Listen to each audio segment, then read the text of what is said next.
O Revista Brasil TVT conversa agora com o senador Paulo Rocha, líder do PT no Senado. Boa noite, senador Paulo Rocha, seja muito bem-vindo. Boa noite, abraço a todos, estou à disposição. Maravilha. Senador Paulo Rocha, eu queria que você trouxesse para a gente como que se deu aí no Senado a votação desta PEC, aí criando aí o novo auxílio emergencial de R$ 250.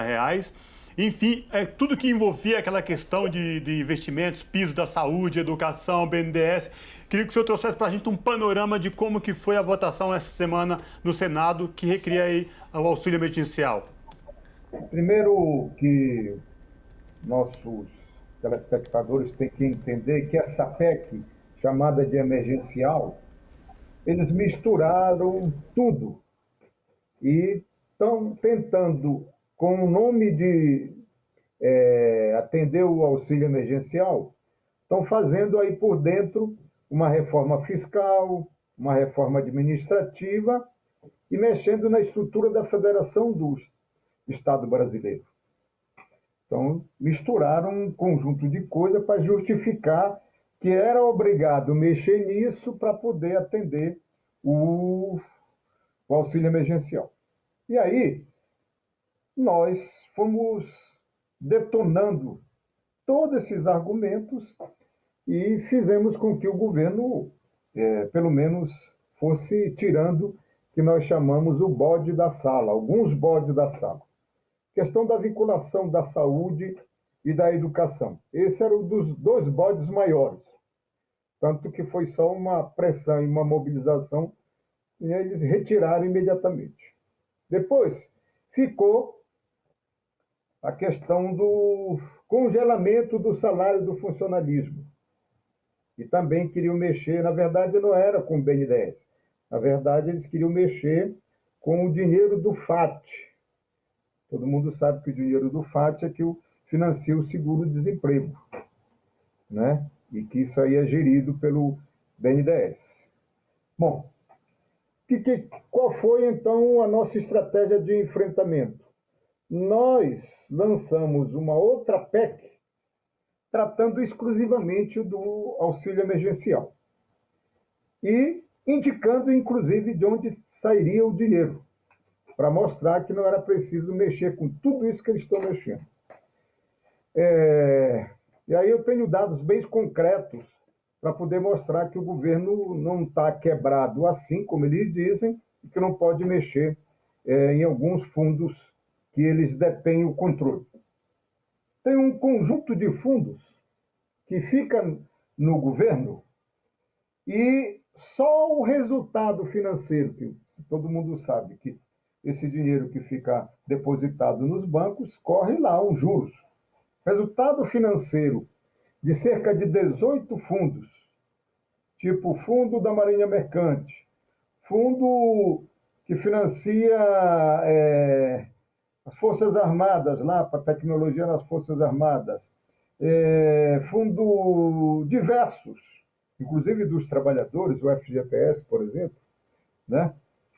Tem lá fundo que eles administram, que é fundo dos trabalhadores, fundo dos empresários, fundo do próprio governo, ou então o fundo que financia a questão da tecnologia, principalmente da questão da telefonia, com a privatização, tiveram que criar um fundo para poder processar a modernização da telecomunicação no Brasil. Então, esses fundos têm lá um resultado financeiro. Só desse resultado financeiro daria para bancar os R$ 600. Outro resultado importante é que as contas do governo federal em 2020 fechou com um resultado positivo de R$ 1.452 bilhões. Isso aí está lá no caixa, que chama-se Caixa Único do Tesouro Nacional. Não é? Isso significa que esse dinheiro aí, o governo usa, como também o resultado dos fundos, para resolver o tal do déficit primário. E Aliado a isso, o nosso governo, desde o governo Lula, nós deixamos uma reserva, né, internacional, na relação internacional, de 470 bilhões de dólares. Portanto, o governo tem capacidade de onde tirar, sem tirar dos trabalhadores, como eles queriam tirar, querem tirar do funcionalismo e colocando limite nos gastos dos estados e municípios. Então, nós fizemos esse debate, acabou o governo recuando em um conjunto de coisas. Por exemplo, deixou que o congelamento do funcionalismo, e quando se fala em funcionalismo, é de todas as três instâncias, federal, estadual e municipal. Então, ficou na proposta final, que eles conseguiram aprovar, o congelamento só durante a pandemia, não é? Reduzimos aí, digamos assim, um desgaste importante no salário do funcionário, porque eles queriam deixar agora que o congelamento ficasse sem tempo marcado aqui para frente. Bom, e tem uma proposta que eles conseguiram passar. Quem acompanhou a votação de ontem, já no segundo turno, nós fizemos um destaque. Essa questão é fundamental para o pessoal entender. Por que nós fizemos aquele destaque? Além de a gente votar contra a PEC, porque eles acabaram ganhando a ideia de fazer o tal dos reajuste fiscal, a reforma administrativa, que é um dos gatilhos que ainda ficaram sobre a questão administrativa, inclusive dos estados e municípios. Mas eles passaram lá uma proposta de que os limites que eles vão gastar no auxílio emergencial é de 44 bi. Significa o seguinte, que em 4 meses eles querem gastar R$ 1.000 por cada beneficiado. Então, 250 vezes 4 vezes dá 1.000, e que eles vão atender apenas 44 milhões de brasileiros necessitados. E todos nós sabemos que, já desde o ano passado, chegou-se a 65 milhões de brasileiros, inclusive com os R$ 600. Senador, então, desculpa, só pontuar, porque o senhor mencionou agora uma coisa muito importante, sobre o valor acordado, né, de R$ 250. A gente sabe que a base... Acordado não. Acordado, exatamente, sugerido, mas a gente sabe que a base do governo no Senado, né, os apoiadores do governo não queriam nem isso. Vamos lembrar, inclusive, que não queriam nem os R$ 600, né? Acharam lá atrás que qualquer auxílio lá no começo da pandemia seria irrisório, não, seria desimportante, não seria necessário. E o que a gente está vendo agora é que sim, é necessário cada vez mais, mas os R$ 250 estão muito aquém do que seria o ideal. E aí a minha pergunta, aproveitando esse gancho e a interrupção, isso que eu queria que o senhor falasse. Para poder comentar o negócio do aquém. Só um bujão de gás é R$ 100. Isso, exatamente. Exatamente.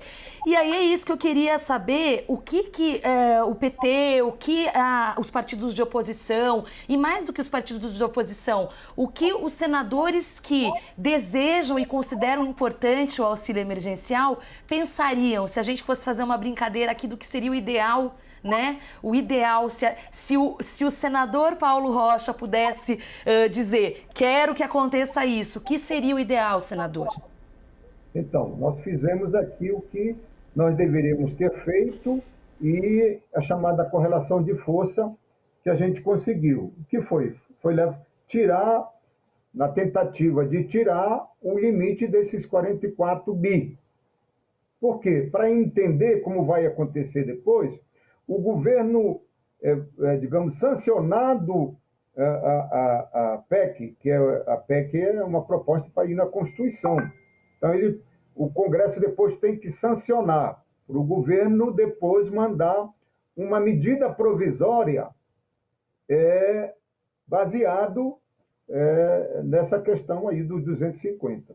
Então, eles vão fazer exatamente isso, mandar uma medida provisória dos 250, e todo mundo sabe que a medida provisória, para ser aprovada, o Congresso tem um limite de 120 dias. O que significa 120 dias? 4 meses. E quando a medida provisória chega aqui, ela já fica valendo como uma lei, né? O Congresso tem o trabalho de ou confirmar ou derrubar a lei. Mas, de qualquer maneira, ao chegar, já começa a valer. Ou seja, o governo já vai começar a pagar os 250. Por isso que a ideia de fazer aquele destaque e quebrar esse limite, que aí nos dava a chance de, quando chegar a medida provisória aqui, a gente apressar logo e tentar fazer uma emenda para, em vez dos 250, chegar nos 600, que foi esse o nosso objetivo na derrubada desse limite aí dos 44 bilhões. Não logramos, mas, de qualquer maneira, iniciamos um processo aí que agora vai lá para a Câmara, né? Então, na próxima semana, nós já estamos dialogando lá não só com o PT, mas com todos os outros partidos de oposição, para exatamente continuar com este processo da estratégia de derrubar esse limite de 44 bilhões, que cria a condição da gente continuar tentando aprovar os 600. Senador Paulo Rocha, exatamente essa questão que o senhor tocou, né? Agora a PEC ela vai para a Câmara dos Deputados, né? E aí tem outro rito lá. Senador, nós chegamos no momento no país, a pandemia está insustentável. O Brasil inteiro está entrando em colapso, todos os estados. E aí se faz mais necessária ainda essa ajuda para as famílias poderem subsistir, porque não tem de onde tirar seu sustento diário. Na volta, se ela votar da forma que foi para a Câmara, se é aprovada da forma que foi aprovada no Senado, qual o tempo necessário para que, de fato, esse novo auxílio emergencial chegue no bolso de quem mais necessita nesse atual momento? Eu acho que o governo vai fazer imediatamente a medida provisória, aquilo que eu disse. A medida provisória entrando aqui já começa a valer, o governo já está autorizado a pagar os 250. Então, se aprovar isso na Câmara na próxima semana, o governo deverá pagar ainda em março. Eles estão fazendo a conta que é março, abril, maio e junho. Senador, o senhor está na sua casa, no Pará, nesse momento? Não, estou em Brasília. Ah, tá. Não, porque eu queria saber como é que tá a situação, mas aproveitando isso, considerando que o Distrito Federal teve anunciado recentemente restrições por parte do governador, enfim, qual que é a sensação de andar na rua, se é que o senhor está saindo? A gente está vendo que o senhor está com máscara, imagino que o senhor esteja na sua sala. Como que está a viver aí em Brasília?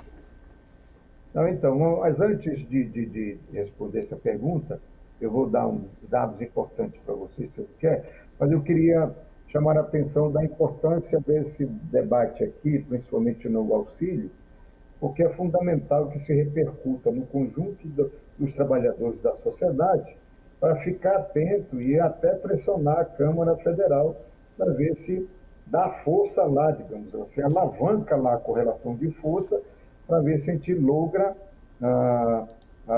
criar condições de pagar os R$600.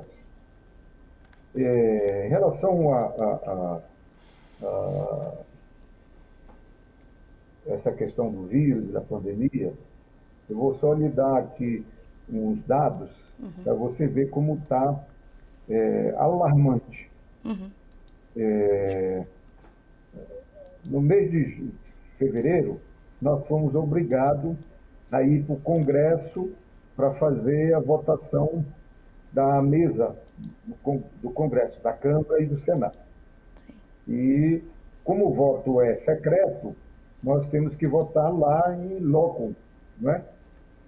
Ou seja, então vai um conjunto de pessoas só para poder funcionar o plenário do Congresso, do Senado, precisa mobilizar uns 500 funcionários, entre assessores, pessoal da imprensa, da comunicação, o pessoal de limpeza, etc, etc. É umas 500 pessoas. Ou seja, é um conjunto, é uma população razoável que entra de novo nos corredores do Senado. Pois bem, qual foi a consequência disso? É que 4 senadores estão contaminados e dos quatro, inclusive um de São Paulo, que é o Major Olímpio. Major Olímpio. Inclusive, nós temos a notícia que ele teve que ir para a UTI no hospital hoje, parece que até está entubado. E sim, está entubado, está entubado. E vejo que é um cara forte, né? Corpo, enfim, atlético e forte, etc. Então, está alarmante isso aqui. Tanto é assim que a votação de ontem foi a última votação semipresencial. Agora todo mundo vai voltar de novo a ser virtual. Né? E mais, isso também tem consequência nos assessores, no funcionário. Lá do gabinete do Major Olímpio tem 4 assessores contaminados, como também nos outros gabinetes dos outros senadores que foram contaminados, também tem assessores também contaminados. Então é alarmante. Aqui no Distrito Federal é alarmante. Então, e ainda mais que estão fazendo também o fechamento, já fecharam aqui quase tudo, só não aqueles serviços essenciais. E o problema, o vírus, ele se locomove conforme o ajuntamento das pessoas. Sim. Então, transporte público, enfim, isso aí são instrumentos de contaminação. Então, a gente está muito preocupado com isso, e com isso dificulta mais ainda aqui o processo legislativo, porque uma matéria dessa, como essa que nós estamos dialogando, comentando aqui, né, ela tem que passar pelas comissões, porque é lá nas comissões que se aprofunda, que se discute, chama a sociedade organizada para vir dar pitaco, para vir dar sugestões, especialistas, pesquisadores, etc, etc. Então, matérias assim, desse porte, indo direto para o plenário, digamos assim, fica capenga o processo legislativo. Então, dificulta mais ainda o trabalho nosso aqui nesse processo. Então, uma situação muito difícil no nosso país e para aqueles que têm atividades essenciais, mas embora nós tenhamos que realmente cumprir o protocolo, tem que se isolar, tem que se precaver, tem que usar máscara, etc. Daí também um empenho muito grande no Congresso Nacional de resolver o problema que nós já chamamos aqui a guerra das vacinas. Sim. Então, nós já aprovamos aqui todos os instrumentos legais para apressar o governo resolver isso. Mas o governo é esse. A gente aprovou um projeto de lei que autorizava, dava condições dos governadores, municípios que pudessem comprar a vacina direto.